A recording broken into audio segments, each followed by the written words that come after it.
Şimdi sana mutfakta gerçekten işini kolaylaştıracak bir üründen bahsedeceğim. McFilter Dishwasher Su Filtrasyon Sistemi. Bu sistem bardak yıkama üniteleri ve bulaşık makineleri için özel olarak tasarlandı.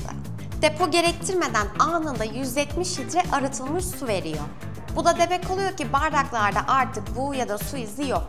Tabaklarda da herhangi bir leke yok. Sadece tertemiz, ışıl ışıl bir sonuç. Kimyasal kullanımı ve maliyet azalıyor. Kafeler, restoranlar, oteller için tam bir kurtarıcı. Mutfaklarda parlaklığın yeni standardı, McFilter Dishwasher Su Filtrasyon Sistemi'ne ulaşmak için kafemert.com web sitemizi ziyaret etmeyi unutma.